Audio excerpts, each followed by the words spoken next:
How much time do we have? Producer Ian Fraser's voice was trembling. The old piano in the basement creaked as the panic in the room was almost tangible. 75 minutes, maybe less.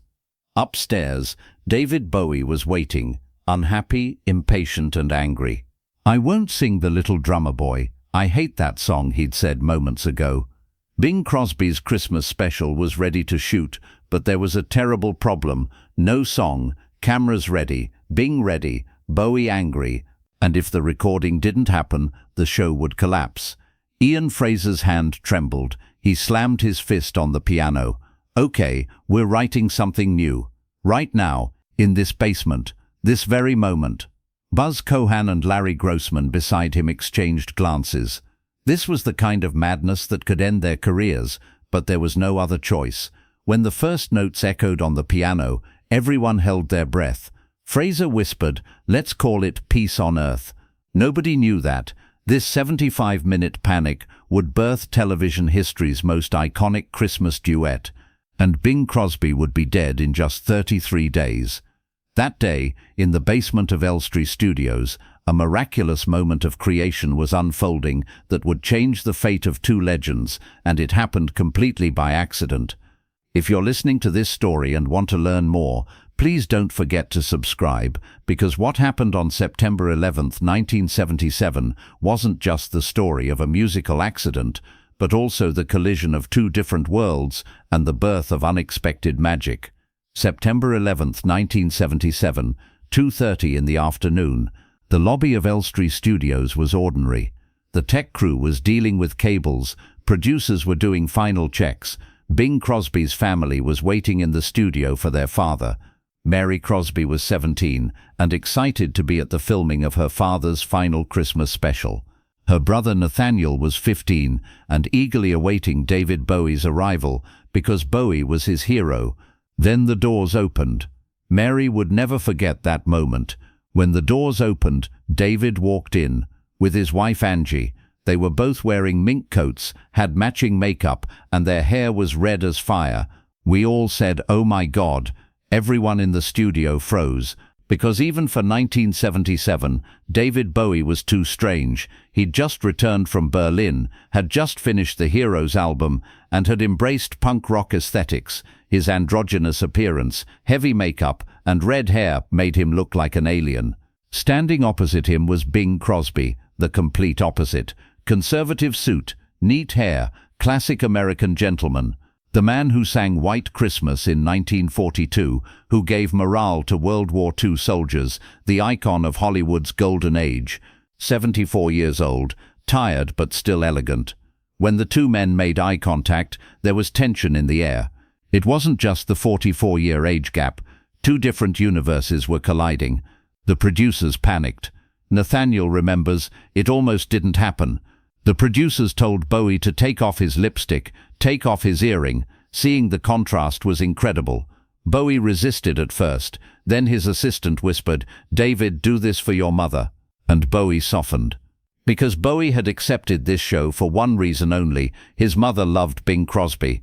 But the real disaster was just beginning. When they entered the rehearsal room, Ian Fraser was excited. He spread out the sheet music on the table and turned to Bowie. "Mr. Bowie, we thought you and Mr. Crosby would sing a duet of Little Drummer Boy. It's a very classic Christmas song, everyone loves it." Bowie looked at the papers, read the lyrics, looked at the melody. Then he raised his head and spoke with a cold expression. "I hate this song. Is there something else I could sing?" Fraser froze. Buzz Cohan and Larry Grossman looked at each other. Everyone in the room fell silent. The show was filming in 2 days. The arrangement was ready. The orchestra was in rehearsal. Bing Crosby was waiting. And now David Bowie was saying he wouldn't sing the song. Fraser swallowed. "But Mr. Bowie, we prepared this specially for the show." Bowie waved his hand. "You don't understand. This song doesn't suit my voice. It's childish, ordinary. I don't sing songs like this." Buzz Cohan, standing beside him, intervened. "Mr. Bowie, maybe we could change it a bit." Bowie stood up. "Then change it. But I won't sing Little Drummer Boy as it is." And he left the room. Fraser put his head in his hands. Cohan and Grossman were in shock. Producer Gary Smith came in and asked what happened. Fraser explained. Bowie won't sing the song. He hates it. Smith turned white. What do you mean he won't sing it? The cameras are ready. Bing is waiting. We're shooting in 2 days. Fraser replied. I know, but either we write something new or the show collapses. Smith looked around, then checked his watch. How much time do we have? Fraser did the math. It's 3 p.m. now. We're meeting with Bowie again at 9 tomorrow morning. So we have 75 minutes of effective working time. Cohan objected. You can't write a Christmas song in 75 minutes, Grossman added. And even if we write it, will Bing accept it? He's a classic man. He doesn't like changes. Fraser stood up. We have to try, otherwise the show's over. And the 3 men rushed to the music room in the basement. The basement was dim, damp, and there was an old piano in the corner. Fraser opened the piano lid and pressed the keys. The piano was out of tune, but it worked. Cohan looked around. We're writing the song here. Grossman smiled. We don't have anywhere else. Fraser rolled up his sleeves. Then let's begin. The first 10 minutes were silence. Everyone was thinking. Nobody was talking. Then Fraser started playing a melody. Slow, melancholic, mournful. Cohan listened and nodded. This is good. Keep going. Grossman started taking notes. Fraser talked as he played. Peace on Earth. Could that be the name? Cohan closed his eyes. Peace on Earth. Yes. World peace. That's Christmas's message anyway. Then the lyrics started coming. Cohan wrote. Grossman arranged. Fraser played. Peace on Earth. Can it be? Years from now, perhaps we'll see. The melodies were weaving together. Grossman suggested an idea. What if we don't cancel Little Drummer Boy? What if we combine the 2 songs? Fraser stopped. What do you mean? Grossman explained. Bing sings Little Drummer Boy. Bowie sings Peace on Earth. At the same time. Counterpoint. Fraser's eyes lit up. Cohan got excited. This is crazy, but it might work. The 3 men gathered around the piano. Fraser played the Little Drummer Boy melody. Grossman added the Peace on Earth melody on top. The 2 melodies wrapped around each other, harmonized, became magical. Cohan whispered, This is perfect, but they hadn't even finished half. They needed to complete the lyrics, write the arrangement, clean up the notation, and they only had 60 minutes left. Fraser sped up. He played the melodies over and over on the piano. Cohan fixed the lyrics. Grossman wrote the arrangement. The basement filled with sweat, music, panic. Upstairs, Gary Smith was pacing. The crew was waiting. Bing Crosby was resting at home. But those 3 men in the basement were changing history. When it was 5:30, Fraser played the last note. Cohan wrote the last word. Grossman finished the arrangement. The 3 men looked at each other. Grossman whispered, We did it. Cohan laughed. We really did it. Fraser closed the piano lid and took a deep breath. Now comes the hardest part, showing it to Bowie. The next morning at 9, Bowie entered the rehearsal room. No makeup. He looked calm, but there was doubt in his eyes. Fraser stood up. Mr. Bowie, we wrote something last night. Will you listen? Bowie sat down. Let's hear it. Fraser went to the piano and started playing. The Peace on Earth melody filled the room. Slow, melancholic, powerful. Cohan read the lyrics. Peace on earth can it be? Every child must be made aware. Every child must be made to care. Bowie listened. There was no expression on his face. When Fraser finished playing, Bowie quietly stood up. Everyone held their breath. Bowie approached the piano, examined the notes. Then he turned to Fraser and smiled. This is beautiful. Very beautiful. I'll sing this. Fraser relaxed. Really? Bowie nodded. Yes, but on one condition. It has to be counterpoint with Little Drummer Boy. 2 melodies at the same time. Fraser's eyes widened. How did you know? Bowie laughed. Because I'm a musician too, and that's the only way this song works. Now it was time to show Bing Crosby. That afternoon Bing came to the studio. He looked tired but was gracious. Fraser explained the situation. Mr. Crosby, we made a small change. David Bowie will sing a new melody. You'll sing Little Drummer Boy at the same time. Bing thought for a moment, then smiled. I love a challenge. Let's try it. Buzz Cohan recalled that moment years later. Bing loved excellence, and when a challenge came, he'd accept it. That day, he and David sat at the piano, and did the first rehearsal. It didn't even take an hour, and magic happened. Mary Crosby watched her father. When they sat at the piano, David was a little nervous, but Dad realized David was an incredible musician. David realized Dad was an incredible musician. We saw both of them relax, and then magic was born. September 11th, 1977, 4 p.m., the cameras were ready to roll. The set was Christmas atmosphere, fireplace, tree, lights. Bing Crosby wore a suit. Bowie chose a more subdued outfit. No lipstick, no earring. He looked almost normal, but that sparkle in his eyes was still there. First they shot the dialogue. Bowie comes to Crosby's house, introduces himself. They talk about the piano.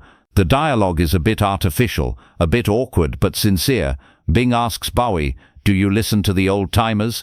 Bowie replies, "Of course, John Lennon, Harry Nilsson." This is funny because Lennon and Nilsson were only a few years older than Bowie. Bing laughs. The tension melts. Then they move to the song. They sit at the piano. Bowie on the left, Bing on the right. Camera rolls. Music starts. Bing begins. "Come, they told me. Pa-rum-pum-pum-pum." His voice is that familiar, warm, nostalgic Bing Crosby voice. Then Bowie enters. "Peace on earth, can it be?" The two voices wrap around each other. The harmony is flawless. The melody is mesmerizing. As the song progresses, the magic grows. Bing's classic interpretation and Bowie's modern interpretation don't clash. They complete each other. It's as if two different eras are speaking at once. Past and future, tradition and revolution, old age and youth. All of it comes together in that 3-minute song. When the song ends, the crew applauds. Bing squeezes Bowie's shoulder. "That was perfect, young man." Bowie smiles. "It was an honor, Mr. Crosby." Gary Smith relaxes. "This was incredible, a historic moment," and he was right. But nobody knew yet that this recording would be not only historic, but also one of Bing Crosby's final recordings. October 14th, 1977. Spain, a golf course near Madrid. Bing Crosby had completed the 18th hole. He'd played a good round, was chatting with friends. The weather was beautiful, the sun was shining. He was 74, but felt young. A few weeks ago he'd recorded a Christmas duet with David Bowie, and the result was wonderful. The CBS show would air at the end of November. Everything was perfect. Walking toward the clubhouse, he suddenly stopped, clutched his chest. His friends rushed over. "Bing! Bing! Are you okay?" Bing collapsed to the ground. He couldn't breathe. An ambulance was called, but it was too late. Heart attack. Sudden, painless, quick. Bing Crosby died there, on that golf course. Hollywood's golden age took its last breath there, on that ground. When the news spread around the world, it created a shockwave. Bing Crosby is dead. The voice of White Christmas fell silent. TV channels were broadcasting the sad news. Radio stations were playing his songs. David Bowie heard the news in Berlin. He froze. A month ago he'd sat at the piano with Bing. Now Bing was gone. Years later, Bowie would say in an interview, "It was a strange experience. I did a TV show with Mark Bolan. He died a week later. I did a Christmas duet with Bing. He died a month later." Seriously, whoever I worked with on television was kicking it the following week. I took it seriously. But behind the joke was real sadness. Bowie had loved Bing. The old man had shown him respect, treated him as an equal. He'd approached the young rocker without prejudice, and now he was gone. November 30th, 1977. Bing Crosby's Merry Older Christmas aired on CBS in America. The show aired after Bing's death. Viewers watched in mourning. Twiggy was there, Ron Moody was there, Stanley Baxter was there, but everyone was waiting for the David Bowie and Bing Crosby duet. When the duet came on, rooms fell silent. On screen, Bing and Bowie sat at the piano. The song began. "Come, they told me, peace on earth, can it be? Two voices, two generations, two worlds, together in harmony." Viewers cried, because this wasn't just a duet. This was Bing Crosby's farewell, his final message. The owner of White Christmas was on screen one last time, singing a peace song with a rock star. On December 24th, 1977, the show aired in England on ITV. British viewers experienced the same emotion. Bowie was very famous in England. Bing was a legend. Two legends had come together and the result was mesmerizing. But after the show, critics gave mixed reactions. Clive James wrote a harsh review in The Observer. Through no fault of Bing's, the show was rubbish. Bing looked tired, crushed under those old jokes. But nobody touched Bowie's performance, because Bowie was perfect on that show. Respectful, talented, humble. The duet was forgotten for years. Nobody talked about it. There were no recordings. The video was hard to find. But in 1982, RCA Records made a decision. Let's release this duet as a single. In November 1982, Peace on Earth, Little Drummer Boy was released as a single, and a miracle happened. It climbed to number 3 on the UK charts. It became one of Bowie's most successful singles. When Christmas season came, radio stations played it non-stop. MTV showed the video. A new generation discovered this duet and loved it. In 1999, Bowie gave an interview to Q magazine. David Quantick asked him about the Bing Crosby duet. Bowie's answer was bitter. It was one of my most ludicrous experiences, but it's wonderful to watch. We were so totally out of touch with each other. When I went on stage, I was wondering if he was still alive. He wasn't there at all. He had the words in front of him, and he looked like a little old orange sitting on a stool, because they'd made him up very heavily, and his skin was pitted. There was nobody home at all. Those words were harsh but honest. Bowie had seen Bing that day as old, exhausted, not present, but at the same time he respected him. At the beginning of the interview he'd said, "My mother liked him. That's why I accepted. I didn't really know Bing. I just knew my mother loved him." But the truth was, that duet was one of the most successful moments of Bowie's career. The single sold 424 copies in the UK. It played on radio stations every Christmas season. It was shown on nostalgic TV programs. In 2010, Will Ferrell and John C. Reilly made a parody of the duet, and it went viral. Peace on Earth, Little Drummer Boy had become a cultural icon. Today that duet is among Christmas classics, on the same level as Mariah Carey's All I Want for Christmas Is You, Wham's Last Christmas. But there's one difference. This duet was born from a miracle.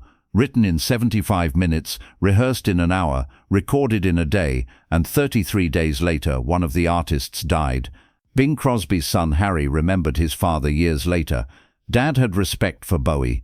I can't say he was deeply involved with Bowie's music, but there was a dramatic change in the music world at the time, and Bowie was an instrument of that change. Dad met that with respect. That day they sat at the piano and did Little Drummer Boy in one take. It was smooth as silk. Mary Crosby added, "Dad realized David was an incredible musician. David realized Dad was an incredible musician.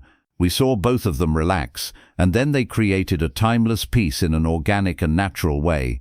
Ian Fraser, the man who wrote the song in 75 minutes in that basement, said in 2006, "It all happened very rapidly. Within an hour we'd written it and were able to present it to Bowie."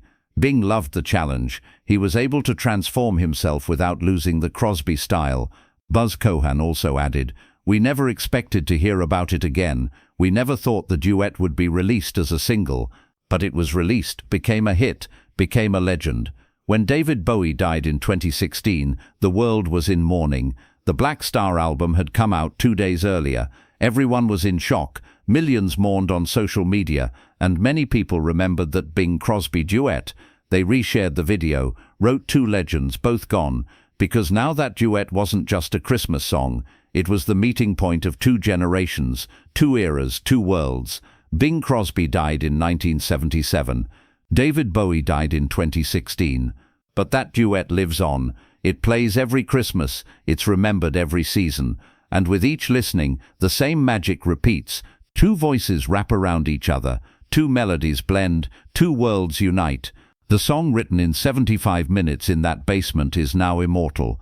The melody that Ian Fraser, Buzz Cohan, and Larry Grossman created in Panic is now a classic. One of Bing's final recordings is now legacy. One of Bowie's most successful singles is now an icon. And it all started with a rejection. Bowie saying, "I hate this song," caused the birth of television history's most iconic Christmas duet.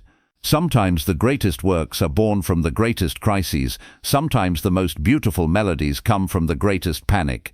And sometimes when two completely different worlds come together, miracles happen. September 11th, 1977, in the basement of Elstree Studios, 3 men wrote a song in 75 minutes. 33 days later, Bing Crosby died. But that song lived, grew, became legend. Peace on Earth, Little Drummer Boy is now the sound of Christmas, the message of peace, and the final meeting of 2 legends. Years later, when Bowie looked back at that duet, what did he feel? Regret? Pride? Nostalgia? Maybe all of them. But one thing is certain, that duet was Bowie's gift to his mother. "My mother liked him," Bowie had said. And that day, in that studio, he'd sung with Bing Crosby for his mother. Sometimes art is born from love, sometimes from friendship, sometimes just from a mother's happiness. And today, when that duet plays every Christmas, millions listen. Most don't know Bing died 33 days later. Most don't know the song was written in 75 minutes. Most don't know Bowie initially rejected the song. But they all feel that magic, the harmony of those 2 voices, the dance of those 2 melodies, the union of those 2 worlds. Because sometimes art is born from miracles. And that day, in that basement, a miracle was born.